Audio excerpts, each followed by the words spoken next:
I'm Ethan, an architect who once believed love was a blueprint I could draft online. Clean lines, no flaws. Sasha sold me that illusion with a smirk and a sales pitch I should have returned. She unraveled fast. Late-night meetings, her phone buzzing like a confession she wouldn't voice. I hired a PI, calm as ever, and got photos of her tangled with some guy in a speakeasy, plus $3,000 she'd siphoned from my account like it was loose change. "You'll never outdo me," she sneered when I left, her laugh stinging for a night before fading like bad ink. She bet I'd crumble. I redrew myself instead. A year on, sketching bridges in Portland, I met Lila. Green eyes, college shadow, pulling me to Lisbon, where a sunset kiss shifted my frame. Sasha slinked back via Instagram, selfie from that same dive, swearing she'd changed.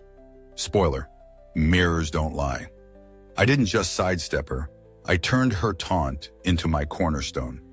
Building a future with someone who saw me when Sasha only saw a mark. This isn't heartbreak's echo, it's my rise, sharp and steady. Curious how her script flipped. My story's got turns you won't map out. Rain tapped the windows of my Seattle loft that December night in 2023, a rhythm I'd always found steadying while sketching skylines into the small hours. Lately, though, it sounded more like a clock ticking down, counting the moments until the life I'd built with Sasha showed its seams. She'd swept in a year ago, a sharp-edged silhouette I'd met on some app, where she'd pitched herself like a flawless design, all wit, bold lines, and promises I'd traced into my days. For months, I'd sketched her into my quiet world, an architect fool enough to think love could hold without blueprints. Then the flaws crept in. Her meetings dragged past midnight, excuses stacking up like drafts I'd never sign off on, and her phone hummed with texts she'd mute with a smile too tight to trust. I didn't rant or pace, I watched, calm as concrete, letting the cracks widen over a month until I couldn't ignore them. My pulse quickened once, just a beat, when I dialed the PI, but my voice stayed level as I slid her photo across his desk. The report came back a week later, crisp and cutting. Photos of her draped over some guy in a speakeasy, her laugh caught mid-frame, plus bank records is showing $3,000 siphoned from our joint account in sly little bites. She'd been smart about it, small enough pulls that I'd missed them, too buried in my work to notice her redraw my margins. I stood there, rain drumming harder, and felt a sting, not deep but enough to mark the page like a ruler's edge pressed too hard. She'd played me for a fool, sure, but I wasn't about to let her sketch my collapse. I walked into the loft that night, found her lounging on the couch with my wine in her hand, and dropped the folder between us like a finished plan. She didn't flinch. "What's this supposed to be, Mom?" Oh, I voiced slow, like I'd handed her a puzzle she'd already solved. "Evidence," I said, keeping it flat. "You, him, and my money." She flicked her eyes to the photos, then smirked, sipping her glass. "So I had some fun, Ethan. Big deal." "Fun," I repeated, nodding as if I'd grade her later. "And the $3,000? She shrugged, leaning back. "Call it a fee. You didn't even blink." I tilted my head, watching her settle into her smugness like it was a throne. "You think I'm the one who's blind here?" Her laugh snapped out, quick and sharp. "Oh, please. You'll never outdo me, Ethan.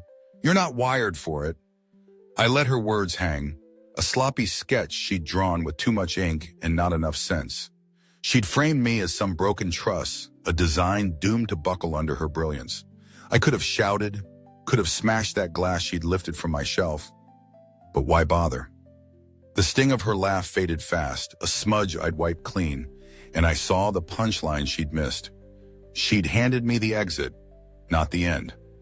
I turned to the corner, grabbed the bag I'd packed while she'd been primping in the mirror an hour before, and made for the door. She sat up, voice pitching higher. "Where do you think you're going?" "Out," I said, hand on the knob. "You can't just leave," she snapped, her smirk slipping. "You'll crawl back. You've got nothing without me." I stopped, half-turned, and let a faint smile tug my lips. "That's the thing, Sasha. You drew me a failure, but I'd already misplaced your pen." The door clicked shut, rain swallowing her sputter as I stepped into the soaked night. She'd wagered I'd fold, that her little throne of lies would keep me tethered because she'd made me small. She didn't see it. I wasn't fleeing her chaos. I was drafting a frame she couldn't bend. The PI's folder stayed behind, her theft and taunts laid bare, her voice still crowing, "You'll never outdo me."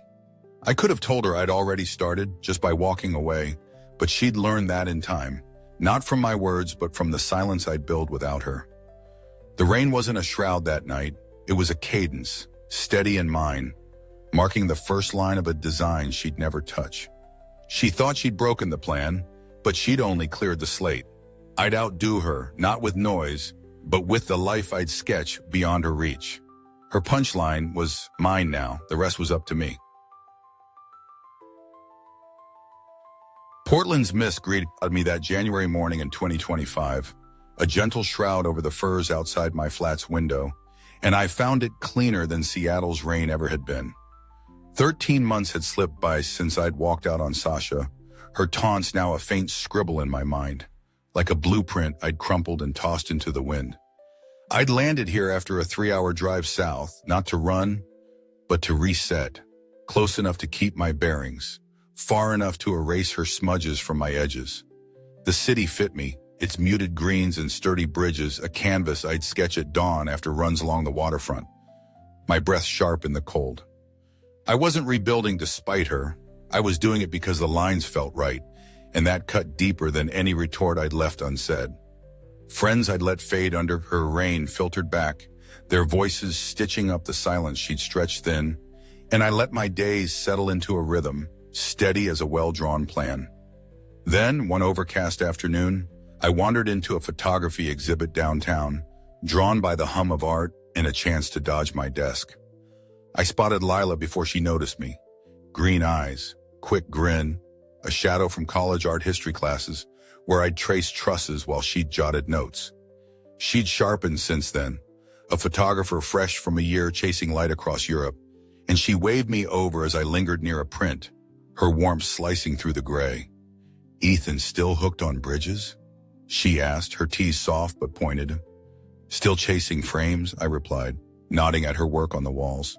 She laughed, bright and easy. "Guilty. You look different, though. Freer." I shrugged, keeping it light. New grid, new lines. We settled at a corner table with tea, steam rising between us, and she painted the years.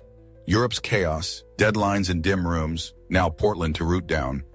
She'd clocked me back in school, she said, my focus on angles while she'd dreamed through a lens. I'd barely registered her then, too locked in my own drafts, but her voice landed now, clear as a bell. She stirred her tea, a smirk tugging her lips, and let a piece slip. "I nearly wrote you once," she said, eyes glinting. "College, a note, chickened out." "Why's that?" I asked, leaning in just enough. She grinned, half shy. "Thought you'd miss me behind all that graph paper." I let a chuckle slip, real and quiet. Guess I botched that angle. Her laugh echoed mine, and Sasha's old jab, "You'll never outdo me," flickered then sank, a sketch I'd shelved under dust. Lila didn't know that ghost, didn't need to, but she was already redrawing it with every word. We talked past the hour, lines flowing where I hadn't planned them, and then she leaned forward, voice casual but firm. "Come to Lisbon with me," she said, setting her cup down. 2 weeks out. I've got a shoot, need someone who sees structure. I paused, tea warm in my hand. "Me?" "You've got the eye," she said, steady as stone. "Always did." I didn't answer right away, just nodded to buy a beat. Sasha would have scoffed, called it a fool's leap for someone like me. But her crown of better had rusted through long ago. I'd outdone her by standing still, then stepping out, and this felt like another corner worth turning. I left the exhibit with her number, mist cool on my skin, and let it simmer overnight. Sleep didn't shift it. The idea held, a line I wanted to trace. Next morning I texted her, calm as ever, sealing it. "I'm in," I wrote, and hit send. Her reply pinged back fast. "Knew you'd say yes, Lisbon's ours." I stood by my window, mist curling outside, and felt the frame tilt, not a quake, but a shift, like a draft finding form. Sasha had wagered I'd rust without her, locked in her sketch of me as dull, erasable. She'd misread the plan. I wasn't stalled. I was building, tracing spans she'd never reach, now with someone who'd seen me when I'd missed myself. Lila's unsent note hung there, a twist I hadn't drawn, and I smirked at the irony. Sasha's never was a throne of ash, while I was framing a horizon she couldn't blur. The mist wasn't a veil that morning. It was a page, and I'd started sketching again, sharp and sure with lines she'd never smudge. She'd bet on my fade. I was rising one quiet step at a time. Lisbon spilled over me that February of 2025, its sun washing the tiled hills in gold and trams clattering through streets laced with sardine smoke, a far cry from Portland's muted haze. 2 weeks after Lila's invite, I'd stepped off the plane, her grin pulling me through the gate, and we'd carved out 7 days on this shoot. Me tracing angles in Alfama's tangled lanes, her lens catching the Tagus' shimmer. She'd point at a spire, I'd frame its lean, and we'd trade laughs over wine in dim-lit bistros, her spark weaving into my stillness like a line I hadn't dared to sketch before. One evening, sun bleeding into the horizon, we lingered on a balcony, tiles cool beneath us, and she kissed me, firm yet soft, her fingers grazing my jaw. I met it, a flicker of warmth I hadn't chased lighting my chest, and felt my world shift. Not a crack but a turn, steady as a compass, finding north. Sasha's chaos had once loomed, a smear I'd hauled through Seattle's rain, but here it faded, a scribble I'd erased with every cobblestone I crossed beside Lila. Lisbon wasn't just a city, it was a mirror, reflecting her never outdo me as a boast crumbling under its own weight. I sketched her that night, her profile sharp against the guest house window, no rush to define it, just a curve I wanted to keep. Then my phone hummed, slicing the stillness, and Sasha's name flashed via Instagram, a mutual friend's tag on my Lisbon posts giving her the thread. I opened it, cool as slate, and saw her selfie, that same speakeasy, her smirk frozen, paired with, "I've changed, Ethan. Let's talk." I stared, sardine smoke curling outside, and felt a smirk tug my own lips. She'd sniffed out my light, thought she could repaint me with a recycled frame and a tired lie. I tapped a reply, then stopped, thumb hovering. "What's changed?" I murmured to the screen, voice dry. "The lighting in your dive?" I didn't send it, just let the phone drop, her ghost dissolving like a draft I'd never hang. Sasha had staked her bet on my collapse, figured her crown of better would chain me because I'd never see past her sketch. She'd botched the lines. I wasn't her shadow. I was sketching a span she couldn't span, and Lisbon's glow was my rebuttal. Morning came and Lila caught me on the balcony, sketchbook open, her breath brushing my neck as she peered down. "What's that?" she asked, voice light with a nudge. "You," I said, tilting the page. "Snagged you last night." She grinned, sun catching her eyes. "Not half bad. You're stealing my trade." "Learn from the best," I shot back, matching her rhythm. She leaned closer, teasing but warm. "Keep that up, and I'll lock you in for good." I laughed, a sound freer than I'd known in years, and felt her words land, not a weight but a spark, like a beam slotting into place. Sasha's message sat unanswered in my pocket, a relic I didn't need to shatter because it had already cracked under its own sham. We roamed Sohorje Castle that day, her shutter clicking while I traced its ramparts, and I let the thought of us grow, not a vow yet, just a form I could trust. She'd track me here, wagered her speakeasy rerun could drag me back, but she'd misjudged the design. I wasn't her outline, I was mine, and Lila's light was honing the edges. Sasha's changed was a jest she'd scripted blind, her throne of better, a pile of rust while I stood here, firm in Lisbon's hum. I didn't need to fire back. My quiet was the blade, sharp and done, proving her never was a crown of ash I'd outgrown moons ago. The city pulsed around us, trams weaving through laughter and salt air, and I sketched Lila again that night, her grin caught in pencil, a mark I'd hold. Sasha had banked on my dimming.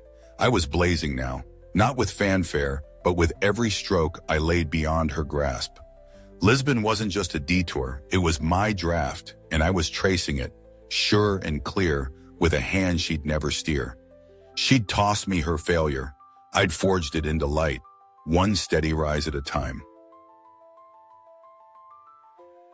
Portland's dusk draped the forest trail that March evening in 2025. Cedar shadows stretching gold and crisp as I walked beside Lila, her fingers grazing mine through the pine-scented air. 6 weeks had woven us closer since Lisbon, her lens catching my sketches in quiet mornings, my angles refining her shots over coffee, a rhythm we'd shaped without rush or blueprint. Sasha's speakeasy selfie had sat unanswered, a smudge I'd left to fade until her email jabbed through that morning, stubborn as a crack in a wall I'd long sealed. I'd agreed to meet her at a diner, not to rewind, but to snip the last thread. And there she was at noon, posed in a booth with that smirk she'd polished to a shine, like she'd rehearsed my surrender. I slid in across from her, cool as slate, and let her roll out her pitch, her voice dripping charm I'd once swallowed whole. She'd stalked my Lisbon post, she said, figured I'd softened under the sun, and now she wanted a redo, her changed a sequel I'd already skipped past the credits. I watched her lean into her throne of better, smirk twitching as she waited for my bend, and I cut her off, voice steady as a ruled line. "You said I'd never outdo you," I told her, eyes level. "Funny thing, Sasha, I did, first alone, then with her." Her smirk flinched, a fracture she tried to mask. "What, you think she's got more than me?" I let a dry smile curl my lips. "I think I do. That's where you misdrew." She faltered, her voice catching. "Ethan, you can't just walk out." "Already did," I said, rising. "You sketched me a ruin, but I tossed your pencil years ago." I turned away, her sputter tangling in the diner's buzz, her smirk twitching into a scowl as I pushed the door open. I blocked her number outside, her echo clipped with a flick, and the air hit me clean, a weight I'd never owned sliding off like a bad draft. She'd bet I'd buckle, that her never would pin me because I'd never rise past her frame, but she'd mislaid the compass. I wasn't her echo, I was my own span, and Lisbon had lit the path. Back on the trail, Lila nudged me as we climbed, her grin snagging the fading light, and I let the day settle, her tease from Lisbon. "Lock you in for good," ringing sharp and true now. We stopped by a cedar, her resting against it while I pulled my sketchbook, pencil tracing her shape as she watched, eyes warm with a glow I'd learned to lean on. She'd dropped hints these weeks, soft lines about tomorrows I'd caught but hadn't inked, and I finished the sketch, scrawling "Risen Above Below," a title that cut deeper than I'd meant. She peeked over, then fished in her bag, pulling a folded sheet with a grin that lit the dusk like a flare. "What's this?" I asked, taking it as she pressed it into my hand. "Unfold it," she said, voice dancing with mischief. I opened it, saw her sketch of a ring, rough but bold, her scrawl beneath, "Beat you to it." My laugh broke loose, loud and unguarded, and I met her gaze, the forest humming around us. "You mean it?" I asked, grin holding. "Every line," she replied, stepping in. "Great minds, huh?" I nodded, a warmth I hadn't drafted blooming steady, and felt the design snap into place, not a vow yet, but a foundation I'd build slow and sure. Sasha had staked I'd rust without her. Her crown of better, a throne of cinders she'd crowned herself. But I'd soared past it, not with fanfare, but with every quiet step since her rain-soaked loft. She'd hunted me to drag me back. I'd climbed higher, tracing a life she couldn't smudge with someone who'd seen me when I'd missed myself. The trail stretched on, dusk gilding it gold, and I tucked both sketches away, her hand locking with mine as we walked. Sasha's never was a jest she'd drawn blind, her ruin a spark I'd turned to flame, while Lila's laugh was the stroke I'd keep sharpening. I didn't need to crow. My rise was the blade, keen and final, proving her wrong with every breath I claimed beyond her grasp. Portland's dusk wasn't just a close, it was my canvas, and I was sketching it, bright and firm, with a hand she'd never sway. She'd forecast my fall, I'd risen above, one clear rise at a time, and the skyline was mine. That's my story, etched from Seattle's rain to Portland's dusk. A span I shaped not to spite Sasha, but to outdraw her shade. She'd staked her bet on my rust, her never outdo me a boast she'd scribbled herself into a corner with. But here's what I found. You don't climb by cursing the fall, you climb by sketching past it, steady and sharp, with lines no one can blur. Lisbon's glow didn't just drown her echo, it showed me a truth her haze had buried. Worth isn't borrowed. It's carved from your own quiet thrill, earned and sure. Lila didn't lift me, she honed me, her grin a stroke I'll keep tracing, proving love's no trap but a frame you draft side by side. Sasha's taunt was her own bad sketch, smudged and scrapped, and I turned it to gold with every step I claimed. That's my cut. Resilience isn't loud, it's yours. What do you think? Did I flip her page right? Could you turn your own Sasha's never into your win? Share your thoughts below. I'd love to see your lines. Catch you on the next canvas. Until then, keep drafting.